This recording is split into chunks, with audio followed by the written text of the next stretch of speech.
All right, we're live. My name is Jamie J. I'm the CEO, founder, shareholder of Bottleneck Distant Assistance, also the host of Live with Bottleneck, where we help stop the bottleneck in your business and your life. Today, I'm talking with Jordan Ross. Jordan and I have become really good friends over the last several months, and he is absolutely amazing. We have a very similar mindset. The kindness that he throws out into the world is amazing. So stay tuned. We'll go ahead and get this thing started. We'll jump right into this so you can meet the one and only Jordan Ross here in about 38 seconds.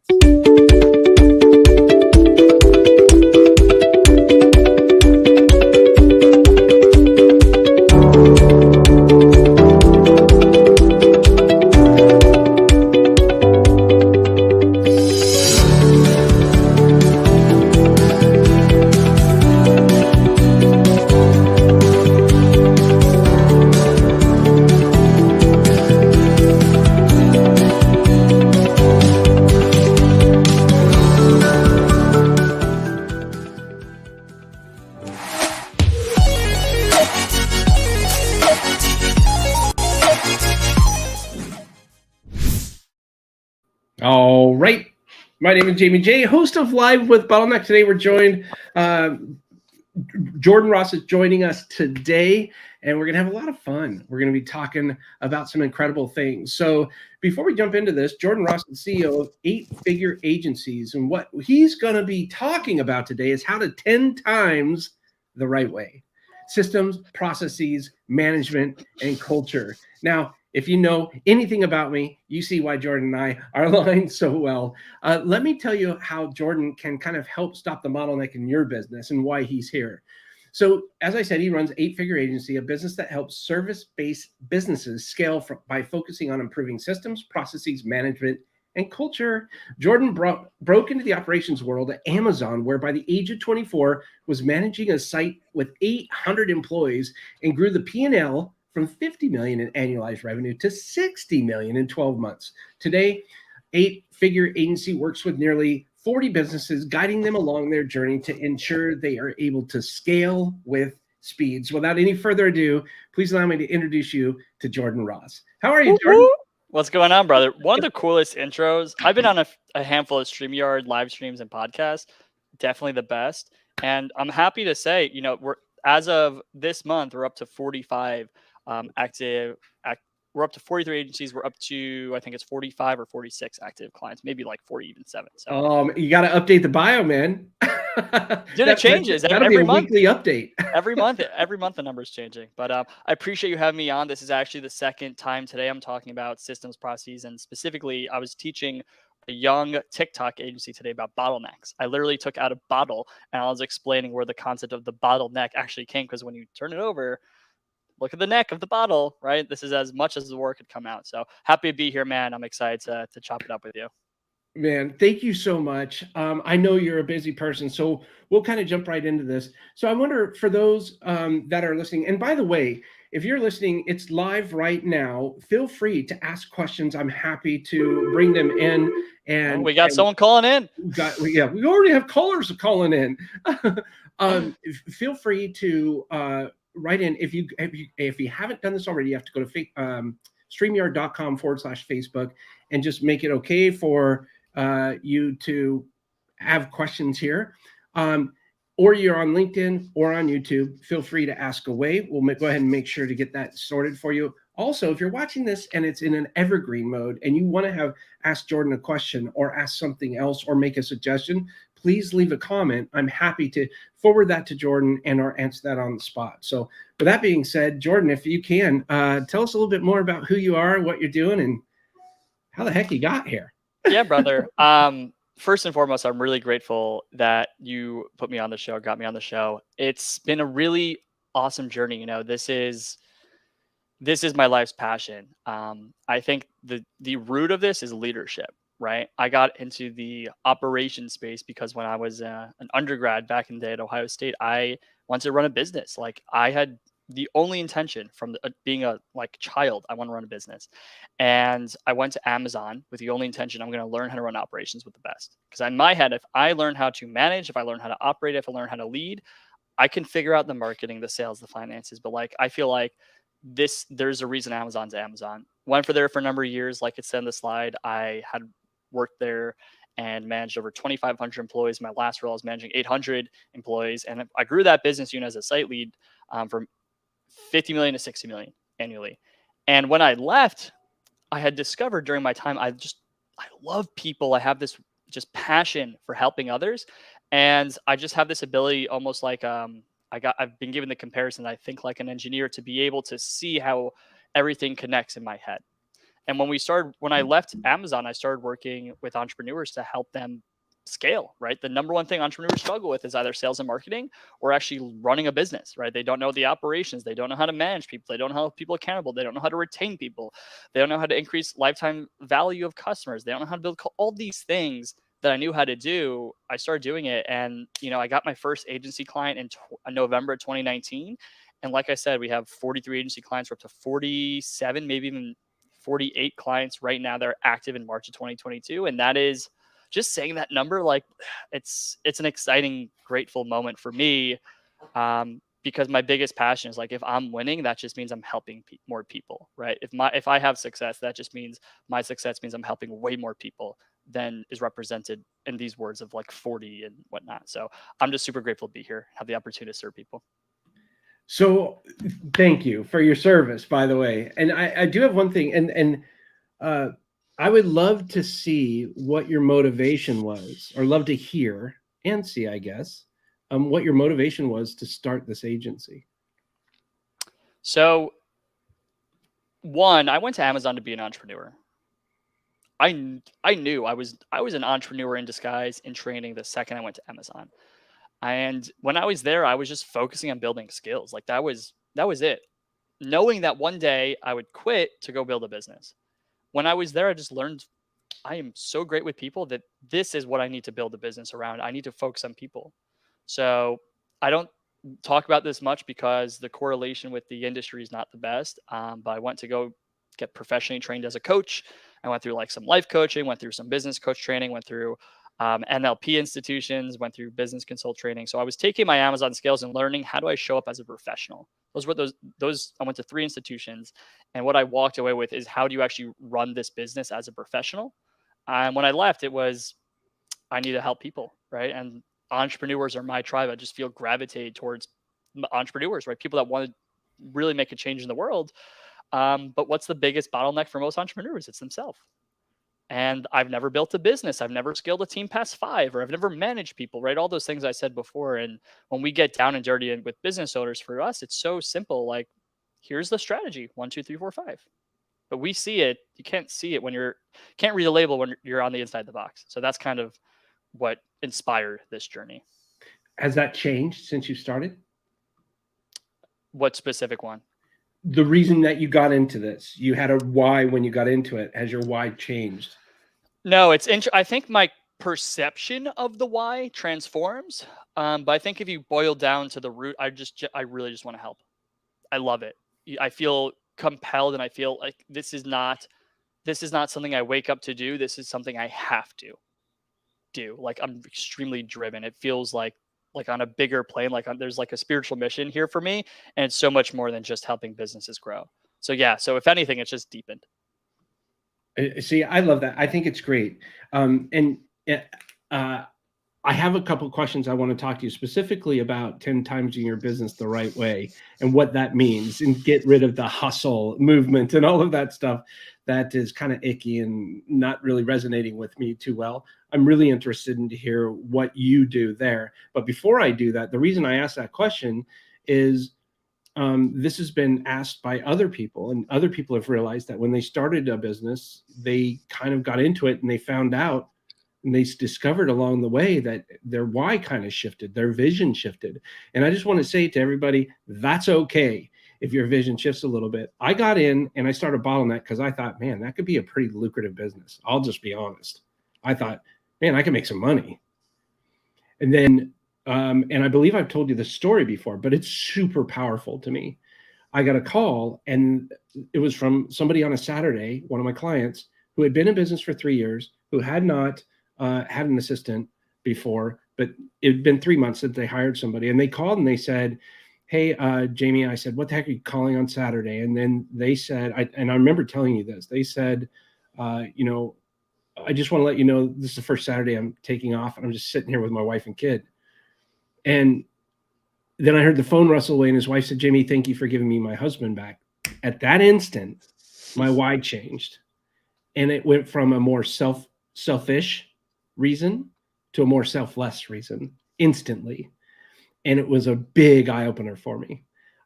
So when you talk about what you're doing, I don't want to brush that off because I think it's very important your why. And it's so when you talk about that, I know that's the words that you live by. You're not saying that being that the time that I've known you. You truly mean that, and it's not a bunch of fluff. Yeah.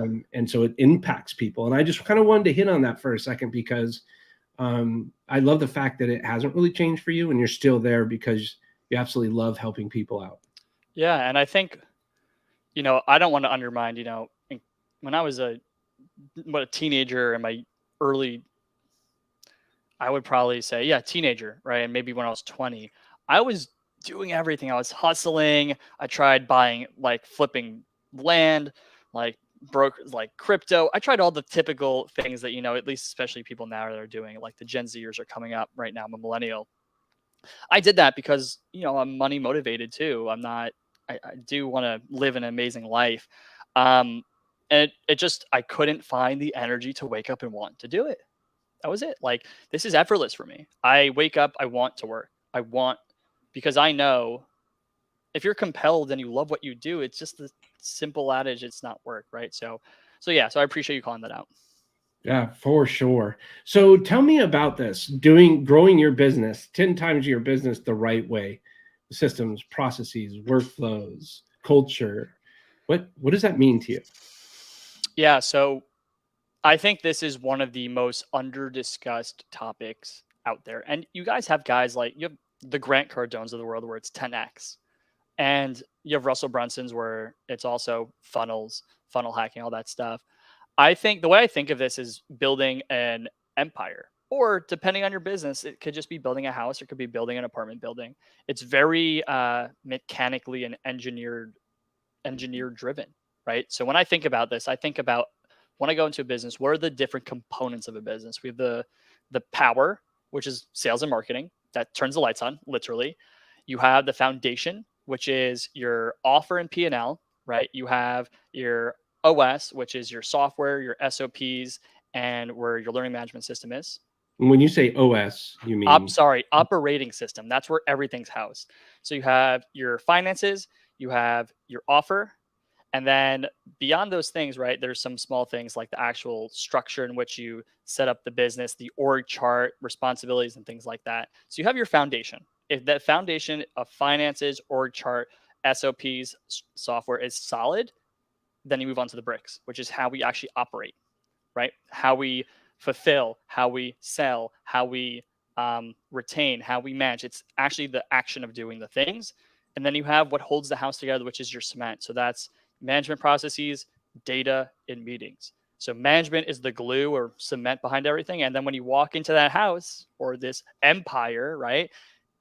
You could walk through a city and you're like, the vibe, this is amazing, right? I never want to leave here. That's culture. Culture is that warm, fuzzy feeling that makes people never want to leave, right? And that's component of lifetime value and retention. So when I talk about 10xing, I just simply look like, what does 10x mean tangibly? Like financially, what's that look like? Okay, if that's what it looks like, let's break it down. Let's start with the structure. What's the org chart going to look like? And call it, if that's phase 3, we're in phase 1. What's phase 2? So like, let's just build the current org chart, future org chart, like phase 3 org chart. Let's figure out the P&L, offer, and finances, right? And let's scale those up. And then we have the real foundation of an SOP. So we have the systems to define our processes. Do these processes scale? Because a lot of times you have a process like, let's just talk about customer success. When you have, if you're, whether it's e-commerce, SaaS, or service-based business, customer success at 10 customers versus 1,000 is wildly different. Do you have the foundational principles to scale to 10x, or in that case, 100x, right? So when we go in and we actually look to 10x a business, because we've done it over and over and over. I just think of it building a house: structure, bricks, cement, culture, warm, fuzzy feeling. So we look and we identify those gaps and break them down and just build a project plan on what we need to focus on in 30-day sprints. I love that. I think one of the cool things I love the analogy of building a house, because it does take a while to build a house, especially right now with the limited resources we have. You're looking at 12 months to build a house right now, usually. But what's cool is after you build that house and you build the walls and, and you have that structure, if, something falls in and a window gets broke, or, a hole gets put in the wall somehow, some way, it's much easier to patch that hole in the wall than to build an entire new wall. And I think in essence, based on your analogy, that's kind of what a system does, because you said when you're scaling and you have 10 people that you're bringing on board through a customer success program versus 1,000 people, that does look a lot different. But if you take the time to build a nice, sound, structured foundation, it's only small tweaks along the way, even though you're scaling at such a fast rate. Would you agree with that? Or totally? I think the biggest difference is management. And what a lot of founders can't see into the future, if you've never been part of a big organization, if you've never been part of an Amazon, I was responsible for 800 people at OrgChart, right? So such a blessing at the age of 24. I couldn't believe that Amazon was in my mind. I got hired. I was 21. I was managing 100. I was 24. I was managing 800. I was like, I couldn't believe that I had the opportunity to do that. But because of that, I understand structurally how businesses are formulated when you scale. It's essentially pods, right? It's a lot of people, especially startup founders and small businesses, they don't understand how does 10 turn to 50 employees turn to 100. You need to be like, it's just about the pod system, and management is what holds it all together. That's the biggest thing. Like systems sometimes are good, a lot of times no, but like I get brought in by 20, 30, 10 million. I've been brought in. My largest business that's hired me has been a 9-figure business. Management is where things break the most as you scale. But to your point, the systems, you can iterate along the way. Yeah, something could break, the process will fix it up, improve it. I like that angle. I think ego's the enemy, to coin a title of a book. That's a hard thing for many of us to get over, whether you're in upper level management, whether you're the CEO, C-level executive, team leader. It's kind of hard to get over ourselves or get out of our own way. And I do struggle with that a little bit. We created a company here. It's kind of my baby. I want it to do well. And some of the best decisions I've made is to get myself out of the way and bring somebody in that's way more effective than I am in that specific area. That's kind of a hard pill to swallow sometimes. Do you run into that a lot? And if you do, how do you navigate those waters? I don't run into it, and we don't at 8F, because now the team is bigger than me. We don't run into it as much as I might have thought, right? When it comes to getting agency owners or business owners out of the way, the biggest thing that we focus on is, let's just compartmentalize this. What are all the things you're doing? So we have a process called XDS: cut, delegate, systematize. And for this process, we're just auditing for a week. Where's your time going? And over that period of time, like I do some customer service, I help some operations, I work on this, I do this, I sell, right? There's a lot of things that a business owner, a service-based business owner is probably doing. Let's take off this in week 1. That's not a hard pill to swallow. We're going to take off the things that are the lowest leverage activities that kill you on the inside. Those are not things to be hard. So we set the process up of starting to get things off their plate. So it's like, with the end vision in mind, we need to do one of two things. We need to get you fully out of the business so you could just focus on strategy and looking down and being a CEO, or we need to get you out of all the things that you don't like and enjoy, and just the things that are your superpowers and you do enjoy. So you can just take this thing catastrophic. But when you do it in a small, gradual way, it is seamless. And because we do it like that, I think that's the reason I've never gotten pushback from founders, because the process is gradual in nature. Very smart. Thanks. I did pop up this a little bit earlier. Richard Miller, how are you? He says, love how you both accelerated your life's calling with incredible energy and mission after the why built a solid foundation. Thanks, Rich. Yeah, congratulations to you, Jordan. That's fantastic. You know, I really like that. There's a lot of people that have a hard time systemizing the business from a reference, and you know what? I'll own this. I had a hard time, but I've talked to others very similar in making myself replaceable. And at the same, you know, we had a gentleman that worked with us, and I really liked what he did. It was fantastic. And I said, please document that, because the new people that are coming on board, I want them to be, I want the same quality. And he said, no, I'm not going to give away my secrets.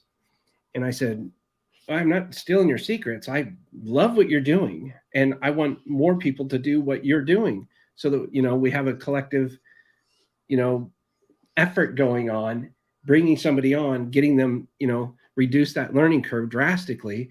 He wouldn't do it. And I ended up letting him go the next day. And it was very puzzling to me. I understand there's something about that, but at the same time, you can quickly find out whether or not you have the right culture going on, depending upon how people are reacting and and participating in the ultimate vision. Hmm. How do you share that with your clients as far as aligning to a vision, a mission, core values, so that they're attracting the right people that aren't yes people, but are the right people, so that they all kind of align with the vision? Yeah. So first off, culture is the thing I get most excited about. Um, it is the topic that I have the most fun with because it is, for me, it is science in action. So culture, I think I want to give a preface. Culture, by my definition, is what your people say and do when you're not around. It's organizational and group psychology. It's organizational group behavior. It's organizational group performance. So it's group energy. It's group performance. So if that's culture, the game of building culture is one big game of like organizational psychology, which for me, like I love the concept of influence. One of the first books I ever picked up, the first book I actually started reading when I kind of woke up to wanting to be an entrepreneur, was How to Win Friends and Influence People. So culture for me, that's the game. And how do you actually build that? It starts, like you already alluded to it.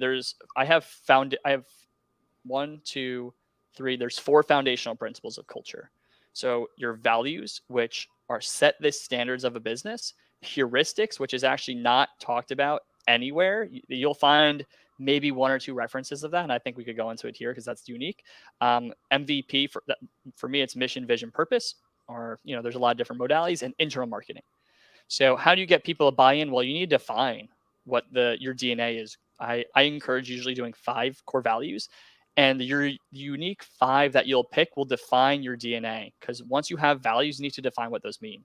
Because let's just say customer service and customer obsession, similar, could be 2 different things. For customer obsession for Amazon, one of their leadership principles and the most important one, or customer obsession for your business, you could have different definitions. So you need to define it, and then you need to illuminate it with stories of what good looks like through a case study of an internal team member, and what bad looks like.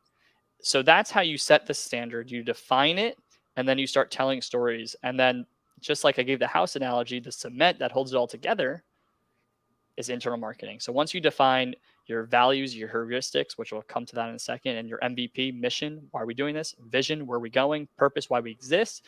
Internal marketing is all the ways that you talk and build brand around these things, because humans need to hear something 7 times before they actually hear it. And when you start using values in your coaching, right? So one of the things, I actually had a session with my $20 million agency that we're working with right now. One of the things that they don't do is they have annual reviews, which is one of the ways of internal marketing, on values, but they don't talk about values. So I'm like, we need to use these words, these values, we need to find ways to integrate them into our feedback. So if someone acts out of alignment with this, the feedback is, hey, I noticed you weren't being customer obsessed here. Here's why this is important. Here's how to do it. Right.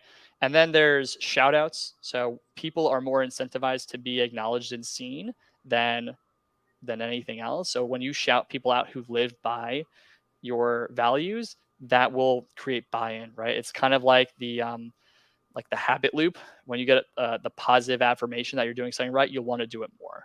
So those are a few different ways, but that's the high level, to answer your question. Well, I absolutely love that. Fantastic. And Clinton Cohen, he said How to Make Friends and Influence People. It's a great book, Jordan. Straight facts. Yeah, it is. Yeah, that was a good book. I still have my copy that I had from like years ago. It's all wrinkled up somewhere around here. Oh my gosh. Well, I'm a huge fan of culture as well. Obviously, I It's in your absolutely love it. book. It's in my book. Yeah, my first chapter is about culture. I even had a podcast, Culture Eats Strategy. Don't know if you know where that came from. I'm a huge fan. I absolutely love and I'm fascinated with creating different and unique ways. My definition of culture is simply behavior, which is really close to what you said. It's the same It's thing. how do people behave, right? And it's really neat to kind of pull that out there. And sometimes you'll see somebody. We have a team here, like you do, and sometimes you'll see someone might not kind of be their normal selves, and we have really neat ways of going through our meetings and maybe pulling something out. And we have a company meeting, and we have everybody share their bandwidth score, 0 to 10.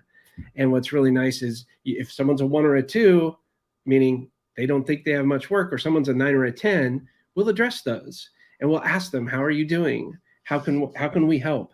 And other people, it's so neat to see other people will chime in too. Have you considered? Have you thought about this? And can I help you? And that to me is pretty powerful.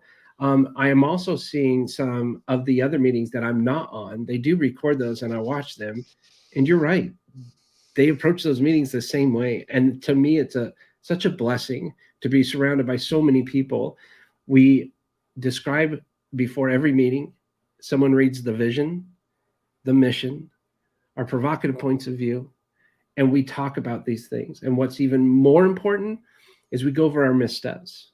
What did we do wrong? And what I like about that is you don't see anybody rolling their eyes. Hey, I'm so sorry, Jordan. I know you wanted that email sent out yesterday. I dropped the ball. I totally forgot to do it. I'm sorry. And your reaction in this situation could be one of two things, like, what the heck is wrong with you? I was expecting that email. Or it could be, how can we help you help you to prevent this from happening again? Where are you at? And just because of that, now I have the confidence to speak up, to share with you things that may be wrong. And now I'm telling you things that I would tell whether you were here or you weren't. I think that's a huge thing and a very powerful point that you brought up. Do you want to touch on anything else with regards to culture and life lessons that you think might help somebody else out? I'll say this one last thing. So I said values, heuristics, MVP, and internal marketing.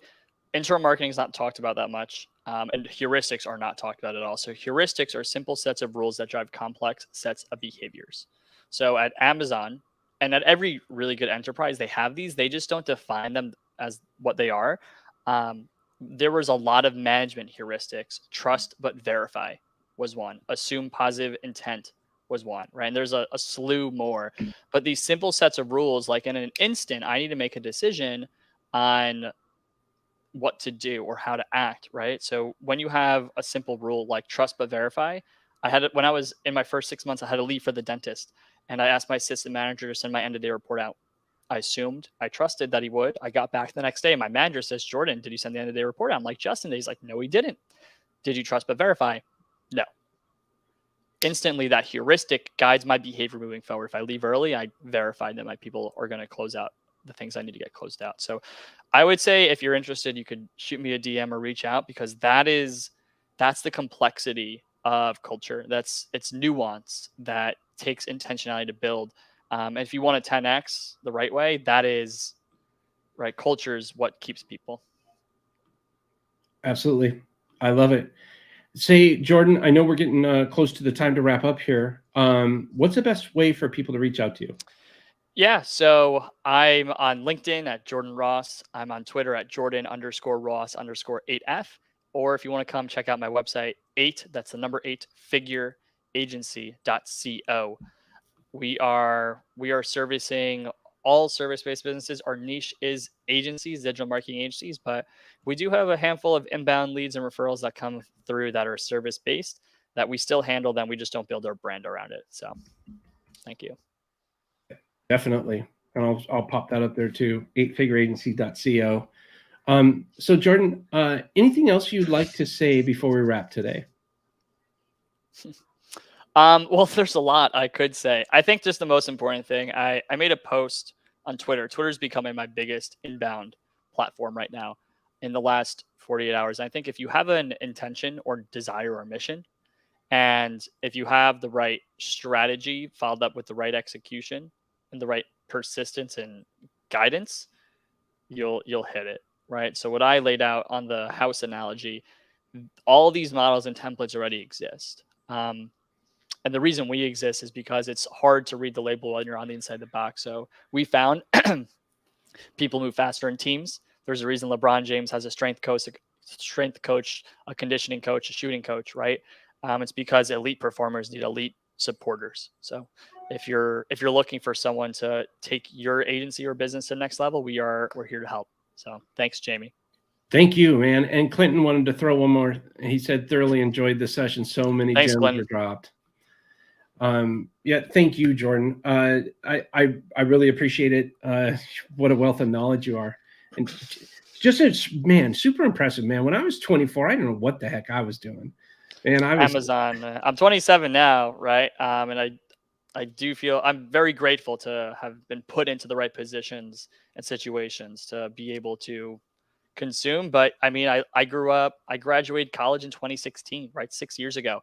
So I grew up in the digital age. I was podcasting in college. So I had the advantage of technology to really lean into and just become obsessed with learning all of this. And then I put it into practice. So yeah, man, thank you so much for a shout out. Oh, yeah, definitely. Thank you, Richard Miller. Thanks again, Richard, Thanks, for Rich. tuning in. Great discussion. Thank you for mentoring us again, Jamie and Jordan. Jordan, hat off to you. Messy hair, but I'd take my hat off. Thank you so much. Can you hold on for 1 second while I wrap? All right, let me wrap this thing up here and see if we can get it going. I've been speaking with Jordan Ross. He's CEO at eightfigureagency.co. Please go check him out. I cannot recommend enough to go for and check him out. So he is the CEO of 8-Figure Agency. You can look at his website, the number 8, figureagency.co. You can email him, Jordan at 8figureagency.co. He's on LinkedIn, YouTube, and he's killing it on Twitter right now. So go check him out over there on Twitter. And I just want to say really quick, thanks so much. If you enjoyed this, learn how you can break through the bottleneck in your business today by going to Bottleneck.Online/BTV. That stands for Bottleneck Television. You can see more videos where you can learn how to break through the bottleneck in business and in life. And then I just want to say really quick, my book is out. You can go to quitrepeatingyourself.com. Quit Repeating Yourself, How Today's Leaders Are Using Systems and Processes to Grow Their Business the Right Way. Holy cow. I told you Jordan and I are kind of on the same wavelength there. So Jordan is the CEO of 8-Figure Agency. We talked about how to 10 times the right way through systems, processes, management, and culture. If you want to learn more about Jordan, please go check out 8figureagency.co. And on our previous episode, I talked with Catherine Tyndall. She's a CPA, entrepreneur, and partner at Dominion Enterprise Services. We talked about automations you can implement in your business today with regards to your finances and accounting. I cannot recommend, if you didn't see that one and you are an entrepreneur running your own business, she has some incredible tax tips for you. I would go check that out. Coming soon is a special edition of Live with Bottleneck, in that we're going to be talking to Gabe Nelson, who's the president of Gabe Nelson Financial, and he just wrote a book, The Solopreneur's Money Manifesto. It's going live, so that's happening Thursday, March 10th. That would be tomorrow at 10 a.m. Central, so we look forward to seeing you there. Thanks again so much for tuning in. Again, Jordan Ross, special thanks to you. Hats off to you. Really appreciate it. Go learn more by going to Jordan's site, 8figureagency.co. And with that, I'll say, remember to create your own ripple. Have a fantastic day. We'll talk to you again soon.